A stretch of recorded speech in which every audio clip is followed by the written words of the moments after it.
Alors, je viens de recevoir ce petit colis de la part d'Ecosystem qui sponsorise cette vidéo parce qu'aujourd'hui, on va convertir au bioéthanol E85 cette charmante Volvo 2,3 litres injection.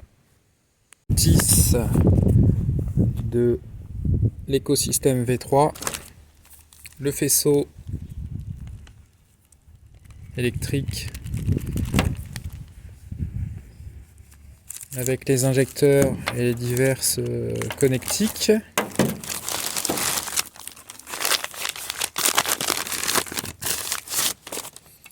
Et le petit boîtier 4 cylindres. Alors là on est sur un moteur Volvo dit Red Block, un des moteurs les plus solides au monde, les plus fiables.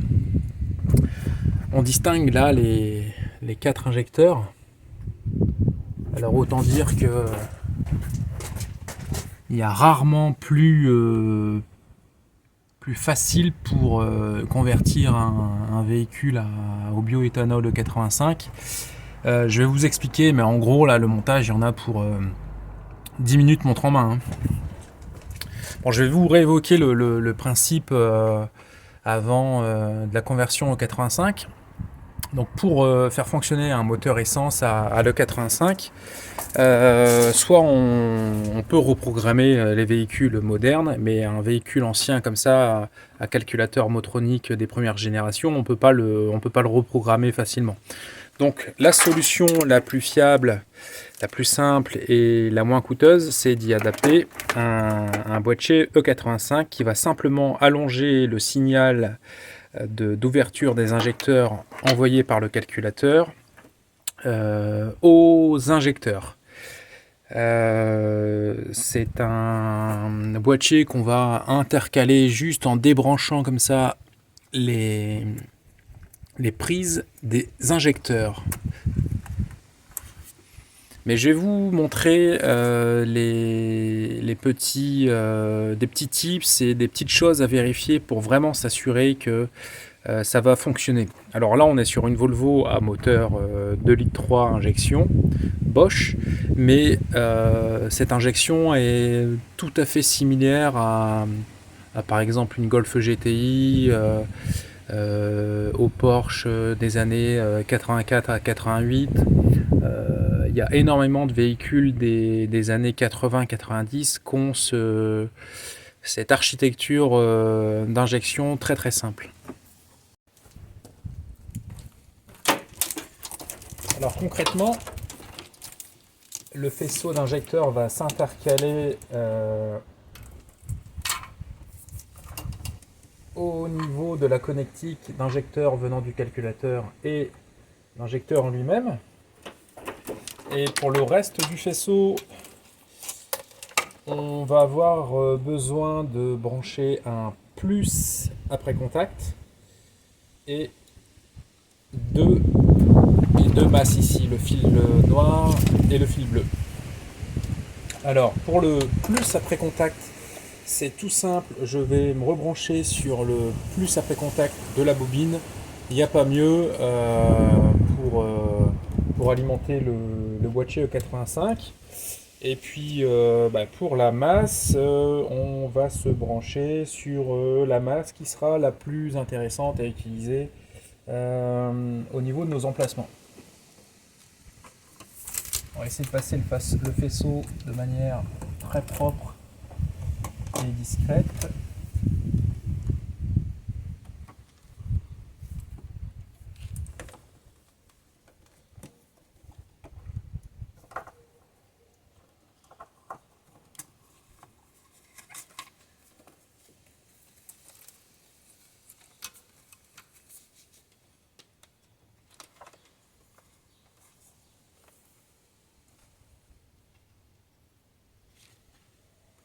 On a une sonde de température aussi qu'on va essayer de coller près du rite de radiateur.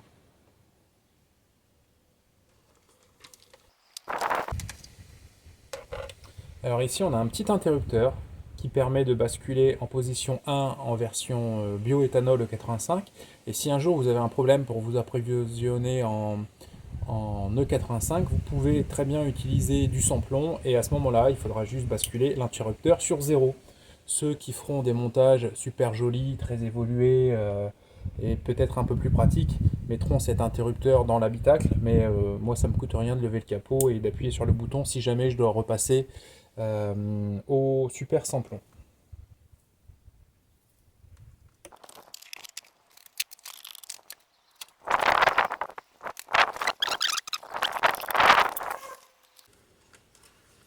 Donc là, je laisse les câbles apparents pour que vous ayez une vue complète du montage, mais libre à vous de mettre ces trois câbles dans une gaine, histoire que ça soit protégé. Donc là, la bobine, le moins, c'est ce câble-là.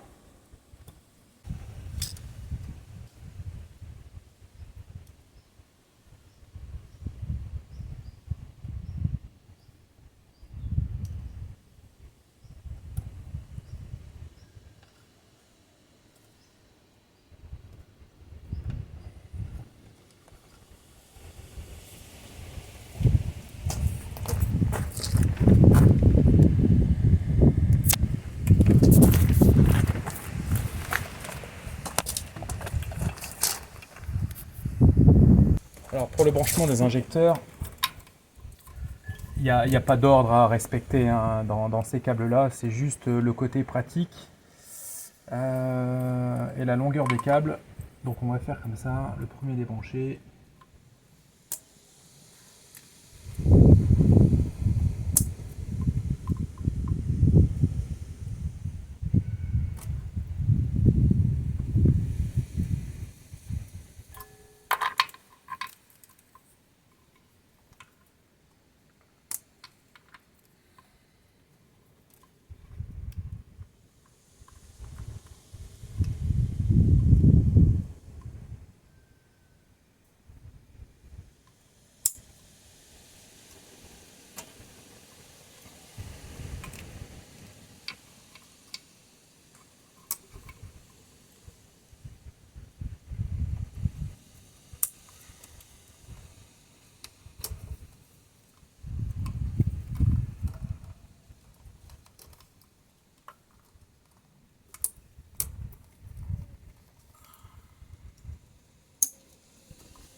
C'est aussi simple que ça. Bien entendu, tu peux mettre des petits colliers réalisants sur tout ça, histoire de les fixer vraiment très proprement. Mais là, je vais pas t'embêter avec ça.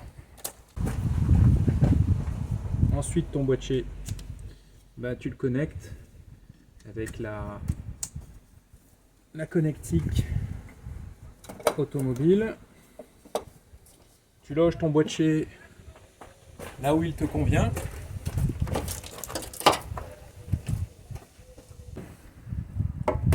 J'ai tellement confiance en ce boîtier que je vais vider le reste de sans-plomb dans un bidon et on va directement démarrer à l'E85. Bon, le circuit est un peu en pression.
Maintenant qu'on a vidé le réservoir,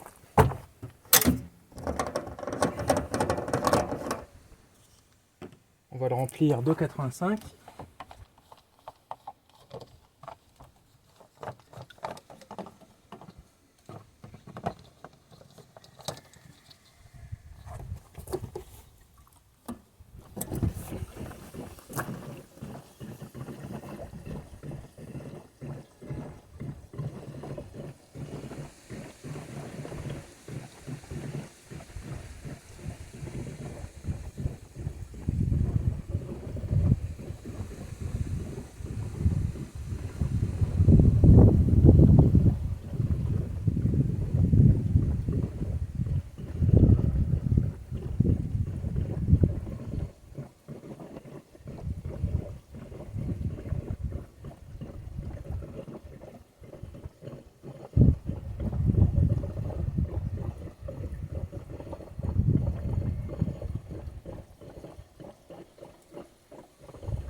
Alors je rappelle les nombreux avantages de ce boîtier écosystème V3. Un des principaux, c'est qu'il n'y a pas besoin de checker la polarité des injecteurs. Il adapte automatiquement la polarité de ceux-ci, donc c'est carrément plus facile à brancher. Il y a 3 réglages principaux du fonctionnement et de l'enrichissement. Un premier au démarrage, parce qu'on sait que les véhicules qui sont convertis à l'E85, un des sujets difficiles, c'est le démarrage à froid par faible température. Là, on a un premier potentiomètre qui permet de régler ce départ à froid. Quel que soit le moteur et comment il se comporte, vous pourrez toujours parfaitement démarrer à froid. Ensuite, on a un second potentiomètre qui permet l'enrichissement lors de la montée en température du véhicule. Et ensuite, nous avons le dernier potentiomètre qui gère l'enrichissement en fonctionnement normal du véhicule à chaud. L'enrichissement à la montée en température, il est asservi à cette sonde de température qu'il convient de fixer sur une durée de refroidissement pour que ça capte la température du moteur.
Dans le reste des connectiques, on a donc le câble noir, le câble bleu qui sont à brancher un négatif. Donc là, moi je les ai branchés ici sur la batterie, c'est un endroit très bien. Donc comme je vous dis là, le montage c'est pour que ça soit visuel au niveau des câbles. Et bien entendu, vous pouvez très bien le mettre dans une gaine pour que ce soit et plus esthétique et encore plus sécure au niveau frottement pour pas que votre câble s'use. Ensuite on a un plus après contact. Et donc le plus après contact, qu'est-ce que c'est? C'est un plus qui est alimenté lorsque vous mettez le contact de votre véhicule. Là, je vous fais la petite expérience. Le voltmètre est à 0. Si on check la tension, on constate qu'on a 12 volts, ça fonctionne.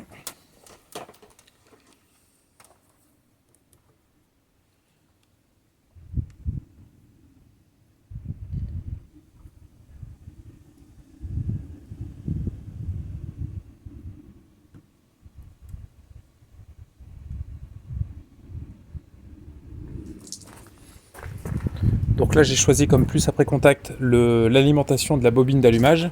Je vais mettre le contact, on va voir que mon voltmètre va se mettre à 12 volts.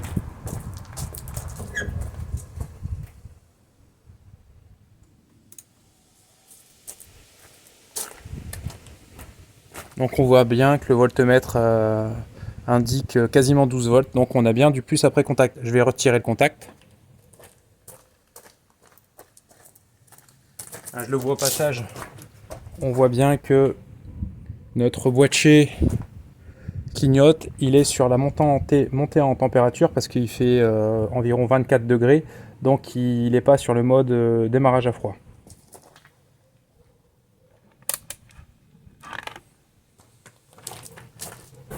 Contact.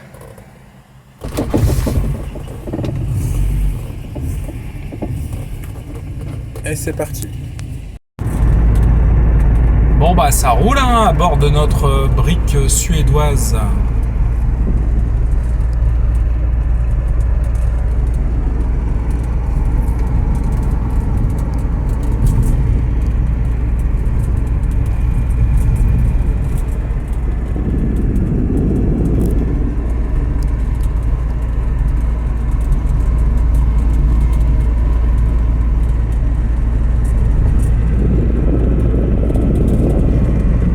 Le compteur ne fonctionne pas. Maladie bien connue des Volvo.